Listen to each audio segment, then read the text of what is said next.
Welcome to Donmar TV News Channel. Kaya si Presidente Duterte, nung inakusahan siya ni Senador Manny Pacquiao na 3 times more corrupt daw ang administrasyon nito sa mga ibang administrasyon. Okay, siyempre, yung react yung mama. Hindi pa pwede yan. Dahil pinagmamalaki ko nga na yung mga corrupt dyan, tinatanggal ko. Yung mga hindi nagbabayad ng buwis, pinadadapa ko yan, pinababayad ko yan. Kaya, nung sinabi ni Senador Pacquiao yan, sabi niya, unang-una sabi niya, 5 taon mo ako pinagpupuri. Ngayon, suddenly, inaakusahan mo ko, namumuliti ka ka. Gusto mong tumakbong presidente. Tapos, ngalanan mo kung gusto mo.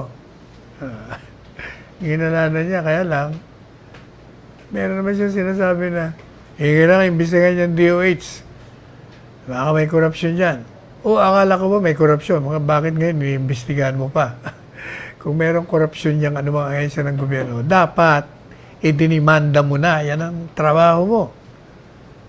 O, nirefer mo para maidimanda. O, hindi po ba? O, yan ang problema sa iyo eh. Kaya ikaw, Senador Manny, makinig ka. Di ba sabi ko sa iyo, pag meron kang ebidensya, tutulungan pa kita mag-file ng kaso. Now, sabi ni Presidente, nung nagsalita siya diyan sa PDP, Lakas ng Bayan, PDP laban. Sabi niya, ikaw, Pacquiao, ang pagkakalam ko, meron kang, magkano yun? 2.2 billion na hindi ka nagbabayad ng buwis mo doon sa mga laban mo. Tapos tawagin mo akong corrupt. Anong tawag mo sa sarili mo pag hindi ka nagbayad ng 2.2 billion? O, hindi ikaw ang corrupt. O, hindi naman sa I'm running after you, sabi niya. Gusto ko lang ipamukha sa'yo na pag ikay nagbato ng putik, siguraduhin mo lang na yung putik hindi babalik sa mukha mo. O, sabi niya, hindi ko alam kung ano na nangyari doon kasi matagal ko na rin nabasa yun. Na hindi siya nagbabayad ng buwis. Kasi alam nyo, yung ating batas, kumita ka sa Pilipinas, bayad ka ng buwis. Kumita ka sa labas, bayad ka pa rin ng buwis. Ganun talaga eh. Kaya, tingnan natin, sa susunod kasi, kayong mahihinig kayo mag-aakusa, magtatapon ng kung ano-anong mga charges of graft and corruption. Better be sure you're clean. Sabi nga, come to court with clean hands. Kasi, pag nabalikan ka, malaking problema. Kaya hindi ba si Presidente, yun ang reason kung bakit ayaw niyang pakialaman yung mga secretaries ng kanyang mga departamento. Kung anong gusto mong gawin dyan sa departamento mo, gawin mo. Ikaw ang bossing dyan. Hindi kita pakikialaman. Yung budget mo, bahala ka dyan. May budget ka dyan. Bahala ka mag-hire ng mga gusto mong i-hire na confidential employees mo dyan. Wala, hindi ako makikialam sa'yo. Puwera na lang. Oh, ito ang puwera. Sabi ni Presidente, puwera na lang. Kung may corruption ka, ay hindi pa pwede sa akin yun. Tatanggalin kita. Kaya niya naman ginawa yun, na hindi siya nakikialam. Kasi, pag may mga transaksyon niya, may mga kontrata, hindi na darating sa kanya, wala siyang link, wala siyang ugnayan. Pag pumutok yung mga transaksyon dyan sa loob ng isang departamento, malinis siya. Kaya pwede niya sipain. Kaya malakas ang loob ni Presidente na magbigay ng akusasyon pagdating sa korupsyon. Kasi wala malinis nga siya Oh, pero hindi ibang usapan naman yung boxing. Pag boxing, okay lang. Tayo bilang Pilipino, siyempre kampi tayo kay Manny. Kaya lang, di ba sabi natin, Manny, akala ko ba senador ka? Di ba trabaho mo sa Senado? Ba't ka pa nagtatrabaho dun sa pag boxing ka pa? Kasi kailangan niya ng pera. Kailangan niya ng pera. Tatakbo ang presidente. Talagang disidido eh. Ito kasing mga abogado sa paligid niya. Yan ang balita natin. Mga abogado, pinaglululoko siya eh. Pinapaniwala siya na sa survey, nangunguna siya.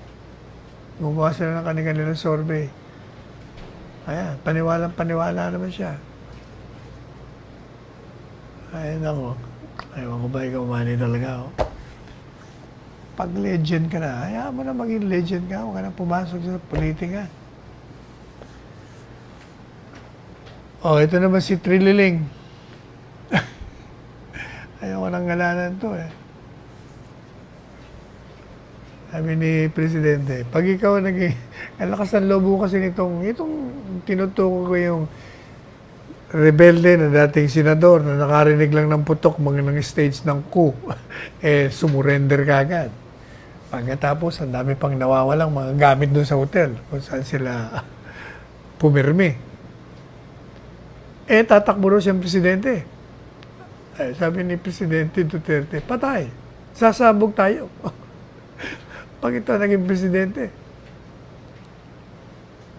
Kasi, sabi niya, kokot ko lang sabi niya, ito, stupido ito eh. Ito si Trilling.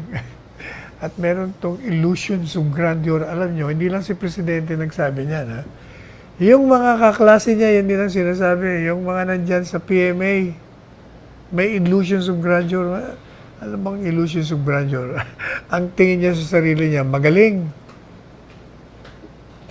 Ang tingin niya, siya ang pinakamagaling. Ang hilig pa mag-English nito, mali-mali naman ang grammar. Maria Josep.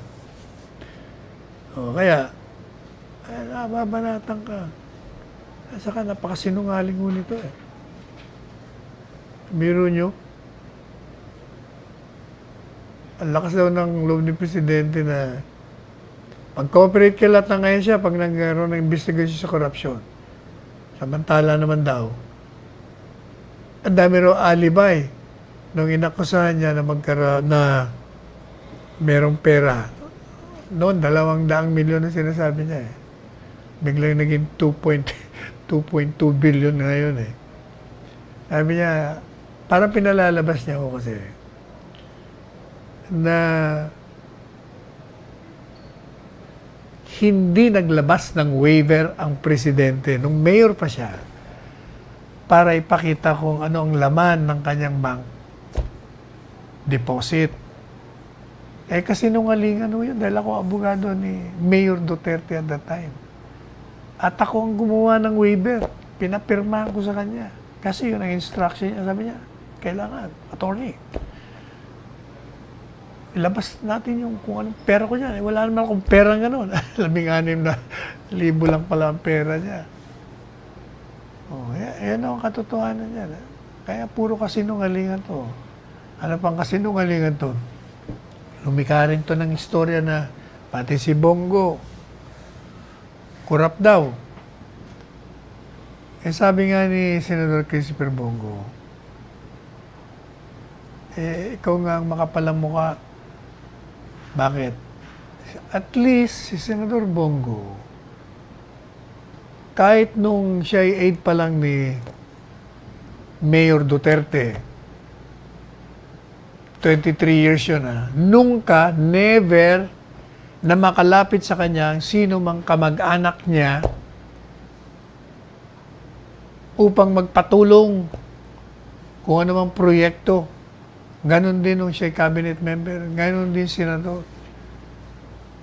Ngayon, ang sinasabi ni Trillanes ngayon, hindi, yung kanyang ama, yung kanyang half-brother, may mga negosyo yan. Ano namang masama kung may negosyo? Nakakuha raw ng mga project sa gobyerno. Kung pumasok sa bidding, kung pumasok sa tamang proseso, hindi ho illegal o irregular yan. Samantalang, ikaw, hindi ba, lumabas yung issue tungkol sa nanay mo, na maraming transaksyon nung ikaw yung nandyan sa Navy. Yan ang problema Huwag ho tayo magmalinis-linisan, gayong tayo'y hindi. Talagang mababalikan kayo